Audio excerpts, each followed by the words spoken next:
After the last session, now it's time for panel discussion. But before we move to the panel discussion, let me tell you all that the networking sessions are on. There are two rooms which are starting at 12 p.m. IST. So if you are interested, join those sessions. But do not miss this session which is coming up. It's a panel discussion where we listen to the experts discuss the key advantages of RPA and AI for digital businesses. Topic to discuss is Unleash the combined power of digital journeys and RPA for maximum impact, part 1. Moderating the session is Mr. Sunil Pudota. He is the CEO, Cloud 4C RPA Services, experienced IT infrastructure and application management specialist in client engagement, consulting, architecture, acquisition, project delivery, operations, and customer service. Joining him on the grand panel is Mr. Andre Borchet. He's the Vice President, Head of Go to Market, SAP Intelligent RPA. Sesanka Pemaraju, Head of Digital Transformation ISB. And Dr. Rohit Manipal Bhojaraj, COO Rainbow Children's Hospital. Welcome, sir. Welcome to the panel. Thanks, Akriti. Thank you. I would like to take a privilege of introducing individually all the grand panelists who are excelled in their field. And let me start with Dr. Rohit Bhojraj. He has completed his MBBS in internal medicine and from Delhi, and then moved into management by completing his MBA from IIM Ahmedabad. He was an early entrepreneur in pharmaceutical services space, and the company founded by him has a presence in over 15 countries. After exiting his startup, he has played a major role in the life sciences verticals of Infosys and Genpact, where he has worked on many technology and data projects for healthcare organizations. He was also the head of commercial operations in Novartis Center in Hyderabad. Now he is the chief operating officer at Rainbow Children's Hospital, which has 14 hospitals across the country. As a thought leader for healthcare industry, Dr. Rohit has enabled RPA at Rainbow Hospitals for more than a year. Thanks, Dr. Rohit, for joining the panel. We also have Mr. Andre Borchet. Andre is based out of Berlin and has been associated with SAP since 2004. And in these 16 years, he has been leading centers of excellence for various innovations within SAP. And now he is the global leader for the SAP Intelligent RPA, wherein he works towards driving SAP's success in the area of process automation, hyper automation, leading to a value proposition to the customers. Thanks, Andre, for accepting our request to join this panel. It must be really cold out there in Berlin. Thanks for joining in the morning itself. Thank you. I would like to introduce Mr. Sesanka Pemaraju, who in his 25 years of IT experience has played many pivotal roles in companies like NIIT, IBM, IVY Comtech, Hitachi Consulting, NextGen Data Centers, and now he is donning the role of director responsible for enterprise technology at Indian School of Business, Hyderabad campus. Thanks, Sesanka. And I would like to start the panel discussion with you. Just going into the topic, robotic process automation, short form RPA, as everyone talk about it, has been widely discussed over the last 3 years, and almost all IT leaders have, in one form or other, are starting to adopt RPA. As a prestigious institution with global reputation, what is that which will make you adopt RPA in your institution, Sesanka? Thanks. Before I actually jump into the core subject, I'd like to really take a couple of minutes of our journey of digital transformation at ISB ever since the pandemic hit globally. So I would love to pick up a quote from Winston Churchill.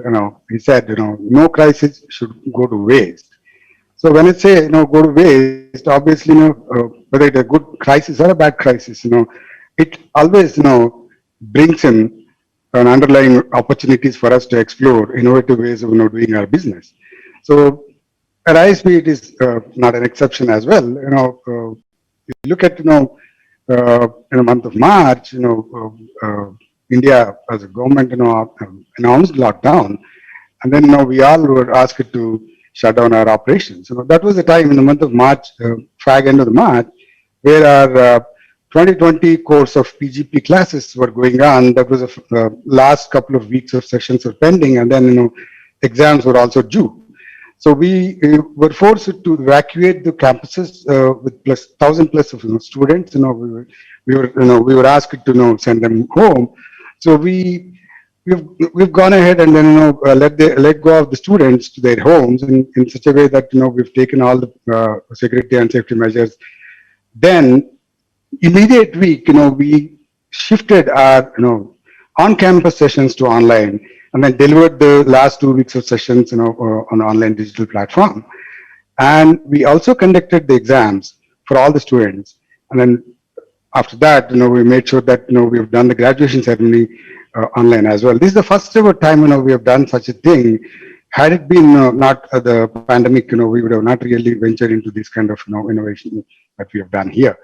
So obviously, the new year, that is 2021, we call it as 2021 class, and then PGP is our flagship program where the students, prefer to be on campus to share peer-to-peer experience and then have one-on-one lecture interactions with the lecturers, and then make sure that the program of 1 year has been thoroughly enjoyable. And then they don't want to actually do it online, but for the reason that we were forced to follow the lockdown regulations given by the government, we explored. We started exploring various edtech platforms, which comes with AI and ML based classroom sessions conducting and all. But unfortunately, we've not come across the right kind of edtech platform where we could go ahead and conduct our sessions online. So what we've done is we quickly, looked at our own, LMS, and then integrated multiple, platforms, including video conferencing and then collaboration tools like, MS Teams. And then we launched our, new academic year in the month of June. June 15th was when, the classes have started. So ever since then, we have delivered 500,000 hours of, lectures so far till November 30th. So that's the level of, transformation that we have done just on the content delivery of the lectures, that we were delivering otherwise in campus in the classroom. So given that preamble, what we started looking at is, from the month of August, since, we've stabilized our online sessions, we've not, touchwood, there was not a single instance where, we had to cancel the classroom because of the technology. So after, stabilizing, we started looking at, various other areas where we can really automate, certain easily, knockable things. So that, we looked at, IT help desk as one thing, because, most of the workforce were, operating out of their homes, and they wouldn't be, getting the right kind of a support, through IT help desk, whereas, engineer would otherwise go physically, verify what happened on a end user's, computer and then fix them. So what we've done is, we've gone ahead and deployed some digital workers, if I may call. So whatever the RPA we're talking about, the AI kind of, cognitive technologies, we've looked at third-party bots that are available through our, of course, service provider who were extending end user computing support. We've deployed some bots which could easily fix the problems like generic problems on end user computing, like browser related issues or printer related issues or internet connectivity issues or MS Office or Outlook connectivity.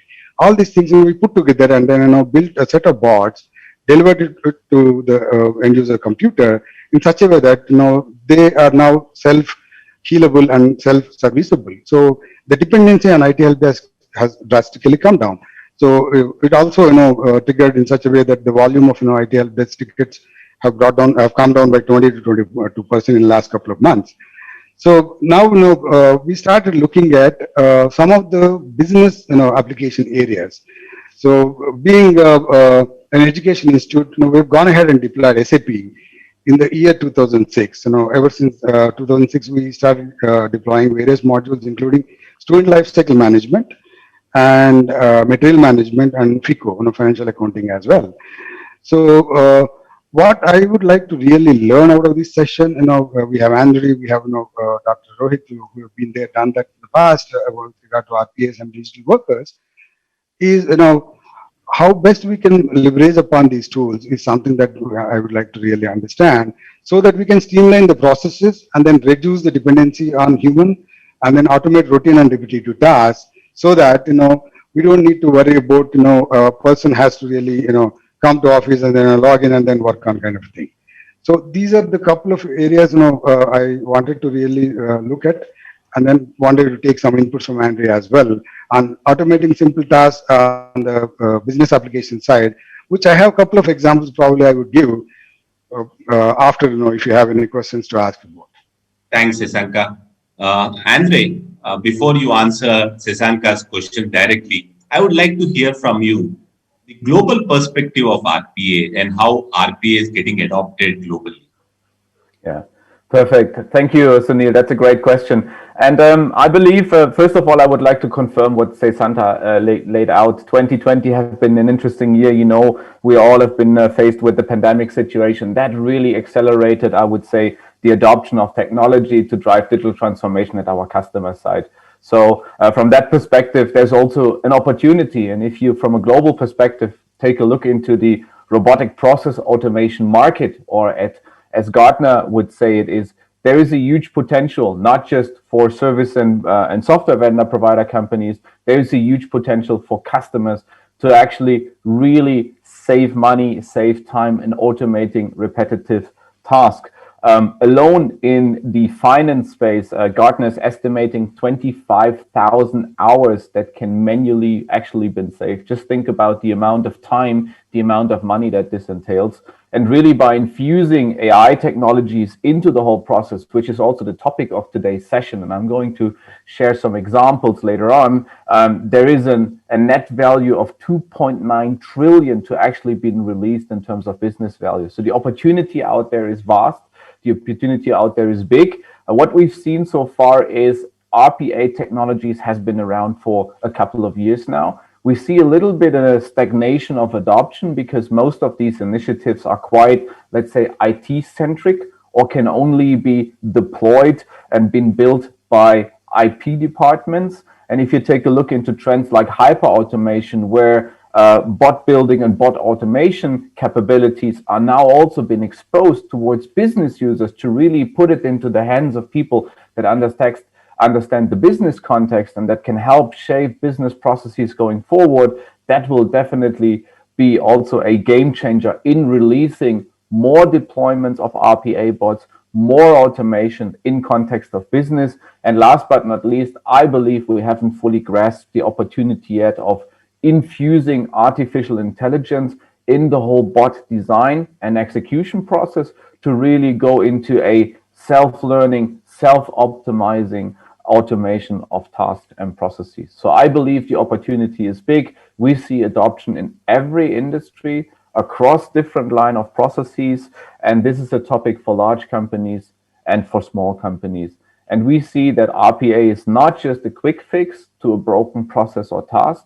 RPA can really be an enabler in a transformation initiative, in a journey to an S4 transformation, for example, and really helps customers becoming more resilient and driving efficiency and becoming a key part of an IT strategy at a company. I hope that gives you a little bit what I could observe in the market out there. Yes, Andre, you are right. So if you can give a few examples on how the business processes are benefiting, that would be of a great help.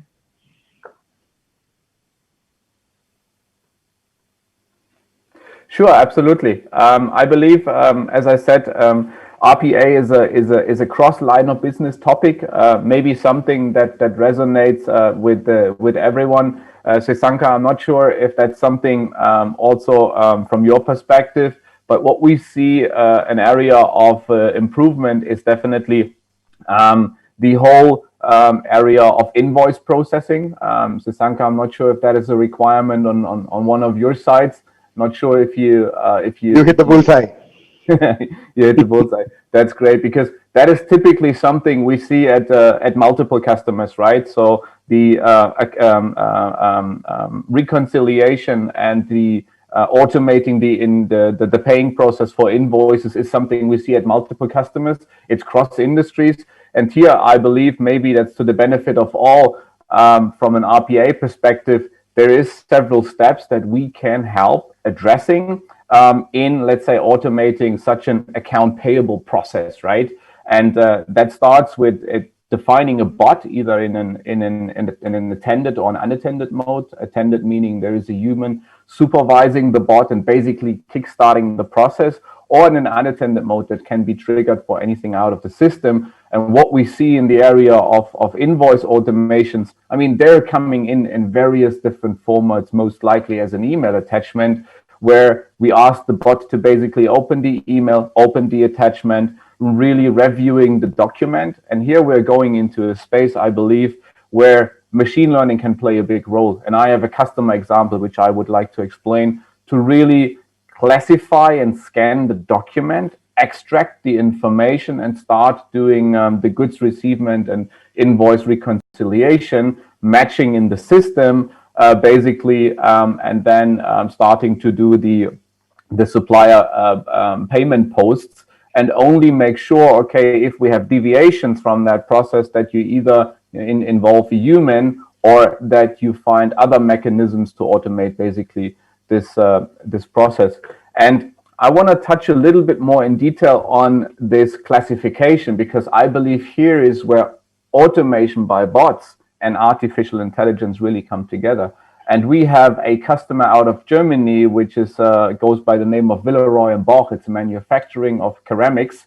Most likely you have something from them in your bathroom. And they are already on a quite long and extensive journey on our SAP Intelligent RPA technology. And they already have 10, let's so-called digital assistants that simplify automating tasks in accounts and purchasing and in customer service. But they now wanted to take the next step and go into creating the first, let's say, intelligent bot, right? And here it is really about combining, and that is what I call also as part of hyper automation, RPA technologies with AI technologies, because here we would really like to leverage our SAP AI business services, which come from the same platform, our SAP cloud platform, where RPA is a service, and we have this service. And in there, we provide prepackaged business service for document classification, document information extraction, and also invoice object recommendation. Because really, depending on what the attachment of the email is, or what the document classified is, there can be various different ways, because the attachment can be an invoice, but it can also be an auto confirmation, it can be a delivery note, and depending on what the attachment is, you can have different actions that can be triggered. And I believe this is where the business value lies, really applying AI technologies to the automation process and really, driving additional business value. That's just one example. I'm not sure, Sasanka, if you have other areas as part of your industry where you see automation technologies been able to add value. Sure.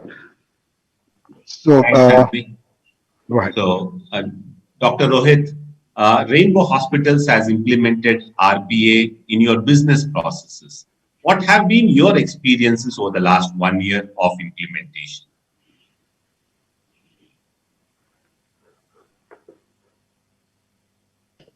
Our experience has been pretty great, Sunil. So just a little context, I've worked in hospitals across multiple continents, US, Europe, Australia, Singapore, etc. There are some things which are very fundamental to India. And the problem that we face is that our technology adoption is not that great. So there are a lot of manual processes. And because resource cost is not very high, it's very easy to throw resources to solve the problem. Right. And quite quickly, you start landing up with 10, 15 people who are just, doing data entry, managing, reconciliations between a couple of systems. And that's a big problem. That's something which I have not seen before. So we are not, different from that. So we have And we are a little different in the sense that we are a children's hospital. So our hospitals are not very large, like 1,000-bed or 800-bed hospitals. So if you look at a very large hospital for us, it will be about 150 to 200 bed. Most of our hospitals is 60 to 80 beds. So in that scenario, it's very tough to have so many people, right? So there are two challenges that we face. One is how to reconcile between all these 14 hospitals. And second, not add so many people to get the process done. So there are four areas where we started leveraging RPA. And the good part is that we have two major systems. One is our core administrative system, which is SAP. And then we have our hospital information system. So integration between these two, if you get it well, it can handle about 80% of our problems, right? So four areas where we started working on RPAs. One is analytics, because we use a lot of data to pay out doctors. We use a lot of data for our marketing initiatives, which is CRM and engagement activities. We need a lot of data for communicating to all our staff, because they're all number oriented, because they provide care to patients. That was a huge pain. So we have deployed bots which are able to get data from multiple systems, put them together, and make it into reports that these people can use and execute on a daily basis. So and it has saved a huge amount of time and reduced errors. The second place where we used is in HR. Unfortunately, in our industry, the capability level is not that high, especially at lowest level. So a lot of people leave. You will find hospitals with 50 to 60% attrition levels. So new people coming in, old people going out, the whole onboarding exit system becomes a mess. So we have used digital assistants to actually streamline that and make sure that triggers our HR system well. The third area that we have done is on our material management, where all our stock reconciliations, GRNs, Andrew also talked about invoice processing, all that stuff, we are using it there. And lastly, in finance, 14 hospitals, transactions every day, reconciling them by the end, and having people who don't know technology. The bots have done a phenomenal job. So we have 22 projects that we executed, and we are saving more than 2,500 hours per month.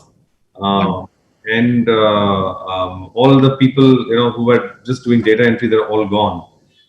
But what our vision is that we want to integrate AI. If we do that well, I think we can take it to our customers too, which is lacking at this point, but that's in our next year's journey.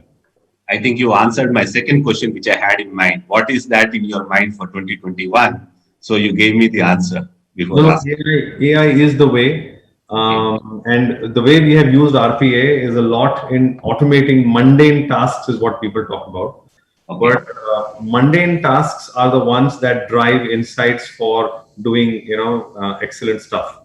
So it's very important that once we start doing mundane tasks, if we can put intelligence into it, and it can be self-learning, that mundane tasks can lead to outcomes or actions which can be very, very meaningful for the organization. For example, if I look at, we have close to about 1,300 deliveries that happen every month, right? And that many kids land up, that many vaccinations happen, and vaccination in every country has got a huge list, right? So if you can do these mundane tasks, identify those who need vaccination, put criteria in terms of who need and who do not, who have to be invited to hospital, whom can be done at home, and drive it. Just imagine the efficiency we can get, and also keep in touch with our patients. So I think the future is very bright. Wonderful. That was a great explanation. Andre, you have anything to add from this perspective? Yes, maybe just a little bit of our perspective from healthcare, or what we see. And I fully believe also here in these, again, pandemic situations, we've seen technology can build bridge, right? Can find solutions, can make sure we stay as close as we can and provide a good service to patients and to people. For example, there's two projects that are currently been ongoing on SAP technology. I can't disclose the customer names here, but for example, we are working with a blood transfer health provider where actually RPA technology is being used on iPads for doctors to do a final master data check before actually a blood transfer is been conducted, to really make sure that you have the patients and the right master data before you do the blood transfer. So it's been real time on an iPad for doctors. It's such a unique solution that we can't disclose the customer that we built this on.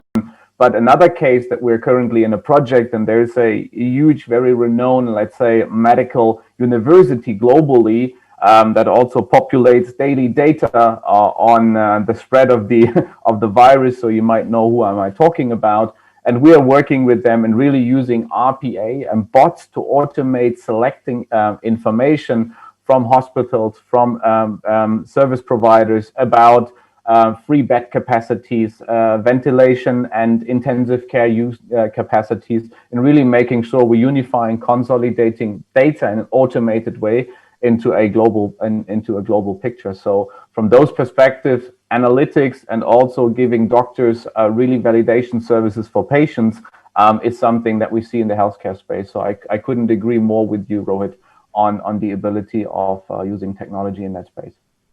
Thanks, Andre. Sasanka, before we close it, wanted to hear from you. What is your view now on RPA? Yeah, I know it is actually good, encouraging and inspiring, whatever, Dr. Rohit mentioned about, because, these are the similar lines of thought, we do have at ISB as well. So one example I'll take, while invoicing is something that, Andre has covered.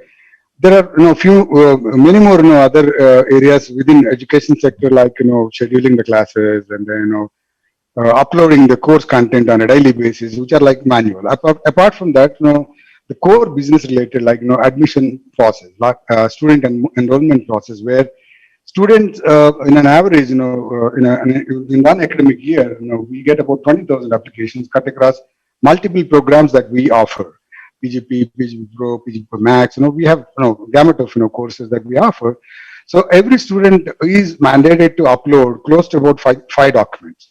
So you say 20,000 documents, 20,000 students multiplied by 5, it's about 100,000 documents.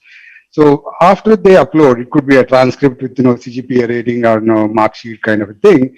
So our admissions team obviously will go through each and every uploaded document versus, the actual marks that have been keyed in by the student, which is again a repetitive task. As rightly mentioned by Dr. Rohit, it is a mundane task where a lot of time gets wasted.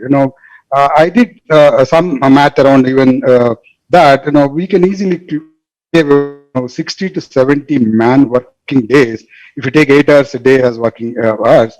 So it's going to save about 70 days of human work, human effort that we can really save.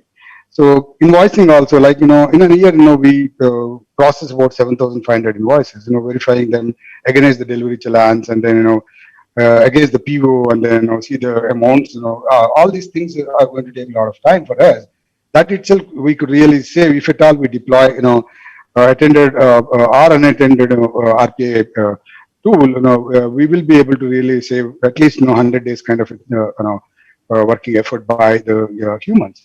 So these are multiple areas we started looking at. Yes, we have lots of service providers approaching us, but I have a couple of concerns for Andre. Probably I will. These are the concerns which are actually pulling me back. While it is very encouraging to see that Dr. Rohit has gone ahead and deployed certain RPA bots, but I have my own apprehensions with regard to the accuracy of the outputs. Number one. Number two, exceptions handling. If it is a human, we know how to handle an exception. So what about a bot? How does it really handle an exception? Then we have very important piece, audit trials for regulatory requirements. The last but not the least is security concerns. I believe in one of the demos we had gone ahead and done POC as well. We were to key in hard code the login credentials of the admin for running a certain process into a bot, which might pose some security concern to me. So how well we can address these concerns, if Andre can throw some light about it, it'll be very helpful for us. Yeah, I think I think I got an update that we have 1 more minute to wrap up, or 2 more minutes to wrap up. Long time back, I just saw my chat window. I know those are legitimate concerns on the accuracy on the output exception handling, as we call them. There are answers for that. Sorry for the short time we have. I think we need to wrap up. Otherwise, Saurav is going to push us out of the channel video. Thanks, Dr. Rohit, for I joining can us. connect with Andrew later.